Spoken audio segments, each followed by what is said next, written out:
नमस्कार। एक और टिप्पणी के साथ मैं अतुल चौरसिया। हस्तिनापुर में चौतरफा धुंध छाई हुई थी। धृतराष्ट्र संजय समेत तमाम दरबारी खांस खखार रहे थे। बाहरी दुनिया को लगता था कि गुलाबी सर्दियां सूरज से आंख मिचौली कर रही हैं, लेकिन असलियत में यह हस्तिनापुर की तबाह बर्बाद आबो हवा थी, जिसने चारों तरफ गुलाबी सर्दियों का भरम फैला रखा था। साल के इन दिनों में हस्तिनापुर के लोग दिल और दिमाग से नहीं बोलते थे, वो अपने फेफड़ों से बोलते थे, रहम हुजूर रहम। और यहाँ के सियासतदान एक दशक बाद भी इस समस्या का सिर्फ इतना सा इलाज ढूंढ पाए थे कि मेरी कमीज तेरी कमीज से उजली है।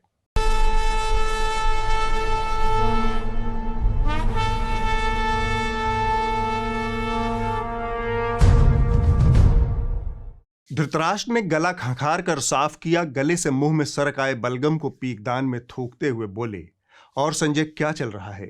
संजय चैतन्य थे। उन्होंने कहा, महाराज, इन दिनों सिर्फ छोटे नवाब की चल रही है। उन्होंने सियासत को एक नया वाद दिया है। इसका नाम है मार्क्सवादी आम जनता पार्टी कांग्रेस। यह नया वाद सुनकर धृतराष्ट्र का दिमाग गनगना गया। वो चक्रायमान हो गए। उसी चक्रायमान अवस्था में उन्होंने पूछा, यह कौन सा वाद है? संजय ने कहा, इस वाद का आविष्कार छोटे नवाब ने किया है महाराज। पूरी बात समझने के लिए आपको हरिशंकर परसाई की एक कहानी सुननी होगी, जिसका उन्वान बोले तो शीर्षक है प्रथम साम्यवादी। धृतराष्ट्र की बेचैनी और उलझन बढ़ रही थी। उन्होंने हवा में हाथ उठाया। यह कहानी सुनाने का इशारा था। संजय ने कहानी बांचना शुरू किया। प्रथम साम्यवादी। जिस दिन राम रावण को परास्त करके अयोध्या आए, सारा नगर दीपों से जगमगा उठा। दीपावली मनाई गई। इसी मौके पर व्यापारी खाता बही बदलते हैं और खाता बही लाल कपड़े में बांधी जाती है। प्रश्न उठा कि राम के अयोध्या आगमन से खाता बही बदलने का क्या संबंध, और खाता बही लाल कपड़े में ही क्यों बांधा जाए? प्रभु राम को पता चल गया था कि भरत शत्रुघ्न के राज में व्यापारियों ने काफी घालमेल मचा रखी थी, पर राम तो ठहरे मर्यादा पुरुषोत्तम। वो तो सेल्स टैक्स और इनकम टैक्स की चोरी बर्दाश्त नहीं करेंगे। सबके बही खाते की जांच होगी। सजा के डर से व्यापारी वर्ग घबरा गया था। राम ने हनुमान को बुलाकर कहा, व्यापारी वर्ग बड़ा भ्रष्टाचारी है। तुम अतुलित बल बुद्धि निधान हो। मैं तुम्हें एनफोर्समेंट ब्रांच का डायरेक्टर नियुक्त करता हूं। तुम अयोध्या के व्यापारियों की खाता बही की जांच करो। जो झूठा मिले उसे सख्त सजा दो। हनुमान जी के एनफोर्समेंट ब्रांच का डायरेक्टर नियुक्त होने की खबर से व्यापारियों में भगदड़ मच गई। न शादी ब्याह, न बाल बच्चे। हनुमान जी बहुत कठोर हैं, बाल ब्रह्मचारी हैं। व्यापारियों ने कानूनी सलाह मशविरा कर दो बातें तय की। एक तो दिवाली के ही दिन खाता बही बदल दिया जाए। दूसरी सलाह यह आई कि जो जितना बड़ा होता है उतना ही बड़ा चापलूसी पसंद होता है। हनुमान की कोई माया नहीं है। वे सिंदूर शरीर पर लपेटते हैं और लाल लंगोट कमर पर। वे सर्वहारा हैं। सर्वहारा के नेता को खुश करना आसान है, इसलिए व्यापारी अपना बही खाता लंगोट के रंग यानी लाल रंग के कपड़े में बांध कर रखें। रातों रात खाते बही बदल दिए गए और खाता बहियों को लाल कपड़े में बांध दिया गया। अगले दिन हनुमान कुछ सिपाहियों के साथ दौरे पर निकले। पहले व्यापारी के पास गए, बोले, खाता बही निकालो, जांच होगी। व्यापारी ने लाल बस्ता निकालकर आगे रख दिया। हनुमान जी ने देखा, लंगोट का और खाता बही का रंग एक था। खुश हो गए, बोले, मेरे लंगोट के कपड़े में खाता बही बांधते हो? व्यापारी ने कहा, हाँ बलबुद्धि निधान, हम आपके भक्त हैं, आपकी पूजा करते हैं, आपके निशान को अपना निशान मानते हैं। हनुमान गदगद हो गए। व्यापारी ने कहा, बस्ता खोलूं? हनुमान ने कहा, रहने दो, मेरा भक्त बेईमान नहीं हो सकता। इसके बाद हर जगह यही कहानी दोहराई गई। लाल कपड़े में बंधे बही खाते में सर्वहारा का कल्याण कर हनुमान जी वापस लौट आए। उन्होंने राम जी को रिपोर्ट सौंप दी कि अयोध्या के व्यापारी बड़े ईमानदार हैं। इस तरह हनुमान विश्व के प्रथम साम्यवादी साबित हुए। उन्हीं का लाल रंग आज के साम्यवादियों ने अपना लिया है। यहाँ पर संजय ने थोड़ी सी सांस ली और बोले, बिल्कुल इसी तरह छोटे नवाब दुनिया के पहले मार्क्सवादी आम जनता पार्टी कांग्रेस हैं। दुनिया उन्हें इस वाद के जनक के रूप में याद रखेगी। लंबे समय से संजय की बात सुन रहे धृतराष्ट्र को कहानी में तो मजा आया, लेकिन बात पूरी समझ नहीं आई। उन्होंने कहा, अरे यार, साफ साफ बताओ। तब संजय ने एक ताज़ा ताज़ा वृत्त चित्र चला दिया। श्री गणेश जी की और श्री लक्ष्मी जी की तस्वीर भारतीय करेंसी के ऊपर लगाई जाए। जैसा मैंने कहा कि हमें अपनी अर्थव्यवस्था को सुधारने के लिए, भारत को आगे तरक्की देने के लिए बहुत सारे एफर्ट्स की ज़रूरत है। लेकिन उसके साथ साथ देवी देवताओं के आशीर्वाद की भी ज़रूरत है। अगर भारतीय करेंसी के ऊपर एक तरफ गांधी जी की तस्वीर है वो एज इट इज़ रहे, दूसरी तरफ अगर लक्ष्मी जी की और गणेश जी की तस्वीर होगी तो इससे पूरे देश को उनका आशीर्वाद मिलेगा। यह सुनकर धृतराष्ट्र के दिमाग में चकराए हुए बादल अचानक से छंट गए। उन्होंने कहा, इस मार्क्सवादी आम जनता पार्टी कांग्रेस की कुछ और झलकियां तो दिखाओ। संजय ने आज्ञा का पालन किया।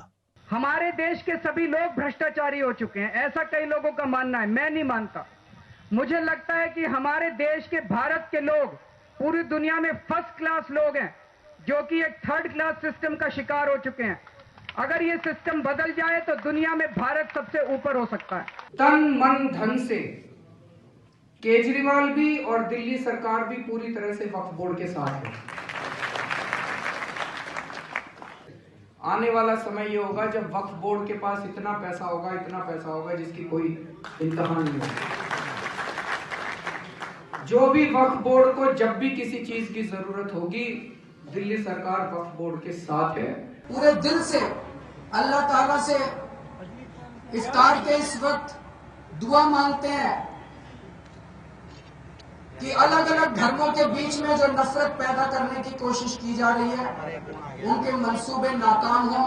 बल बुद्धि विद्या देहु मोहे, हरहु कलेश विकार। जय हनुमान ज्ञान गुण सागर, जय कपीश तिहु लोक उजागर। रामदूत अतुलित बल धामा, अंजनी पुत्र पवन सुत नामा। संजय ने कहा, महज 10 सालों में ही छान घोंट कर छोटे नवाब ने यह वाद विकसित किया है। धृतराष्ट्र को मजा आया। उन्होंने कहा, इस पर डंकापति क्या सोचते हैं। संजय कुछ देर संशय में पड़े सोचते रहे, फिर गोस्वामी तुलसीदास की शरण में पहुंच गए। धर्म स्नेह उभय मति घेरी, भय गति सांप छछुंदर केरी। छोटे नवाब की इस गुगली के बाद डंकापति की हालत सांप छछुंदर वाली हो गई है। खुद तो कुछ नहीं बोले हैं, लेकिन चेले चपाटों को काम पर लगा दिया है। काम भी क्या, बस लीपा पोती चल रही है। लगभग यू टर्न ले लिया है। सन साहब आपत्ति करेंगे, कोई ईसाई आपत्ति करेगा कि जीसस की फोटो हो, ये आपत्ति करेंगे काबा हो या किसी और की तस्वीर हो। इंडिया सेकुलर है, मतलब मैं अगर इसको इस तरह से पूछूं, सेकुलर है ना, सेकुलर फैब्रिक है, सर्वधर्म संभाव, सभी सम्मान।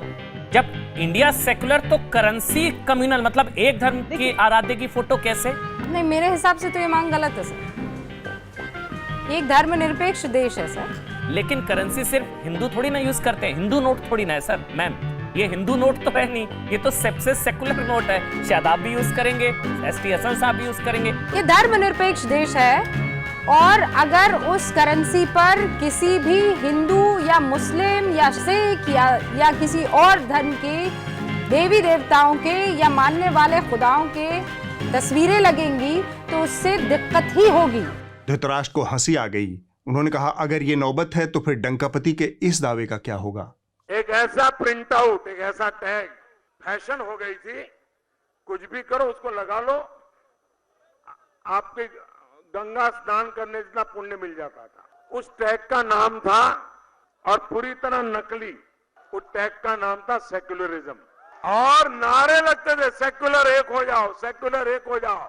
आपने देखा होगा 2014 से 19 आते आते उस पूरी जमात ने बोलना ही बंद कर दिया। संजय ने कहा, सिर्फ डंकापति ही क्यों महाराज, बाकियों के दावे भी डांवाडोल हो गए हैं।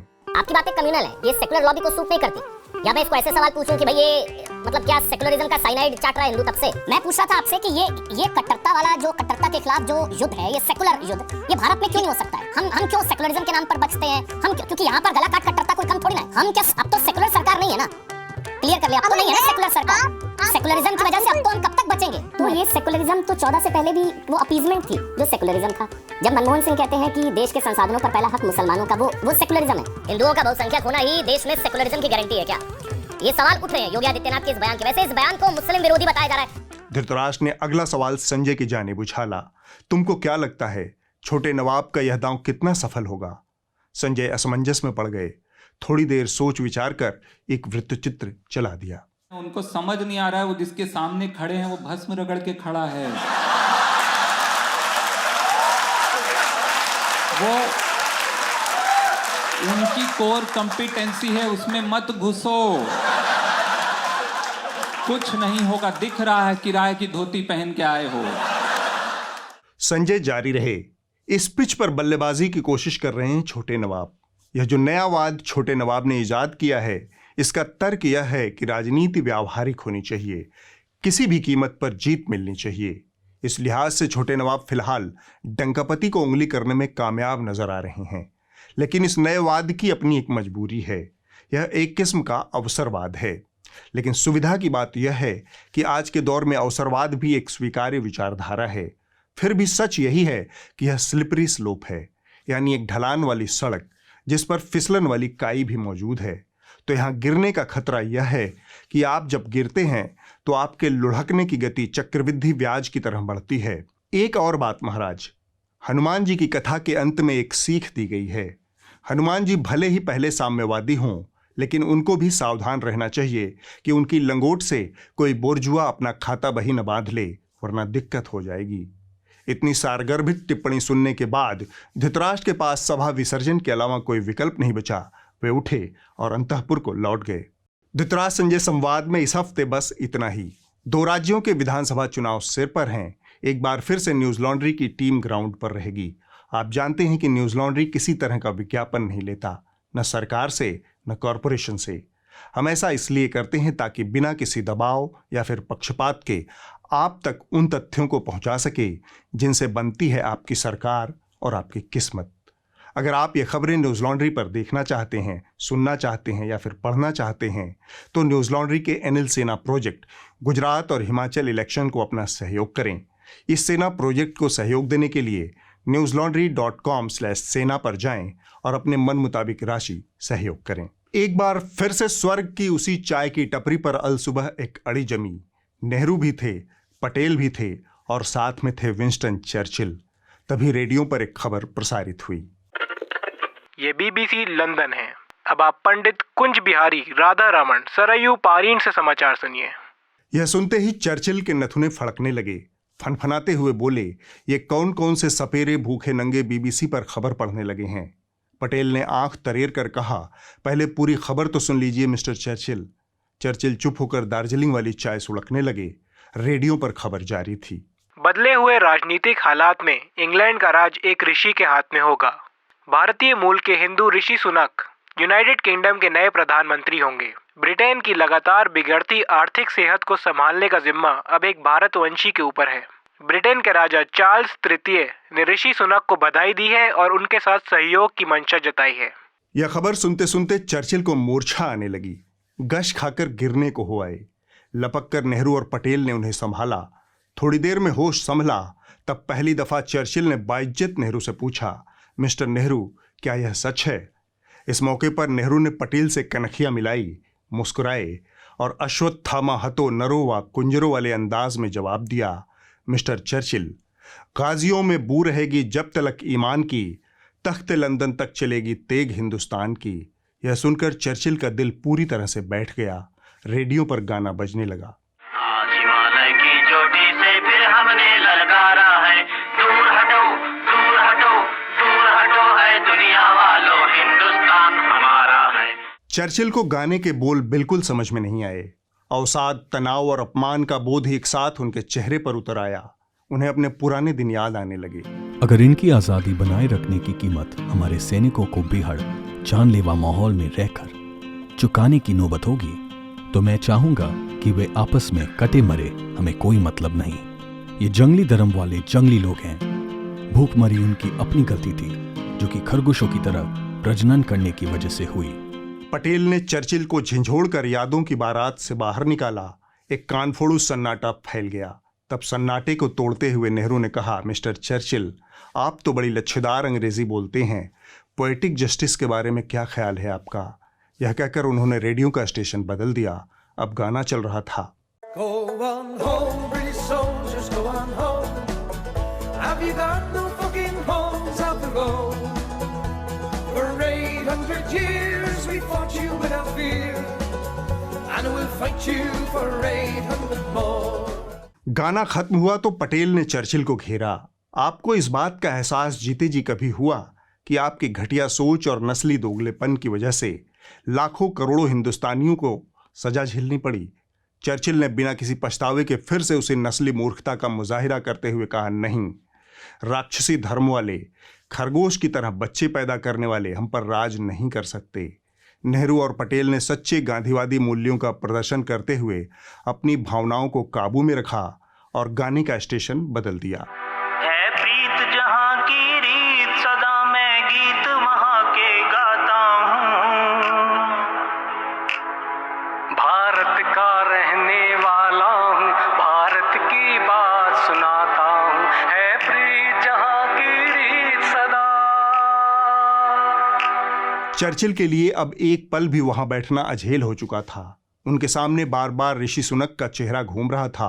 आधी चाय कप में छोड़ उन्होंने अपनी छड़ी पकड़ ली, मुंह में मोटा सिगार लगाया, लेकिन तनाव और अपमान से कपकपाते शरीर ने साथ नहीं दिया। सिगार नीचे गिर पड़ा। अतीत के दंभ ने गवारा नहीं किया कि झुककर सिगार उठा लें, सो ऐसे ही आगे बढ़ गए। पीछे से रेडियो पर गाना चल रहा था।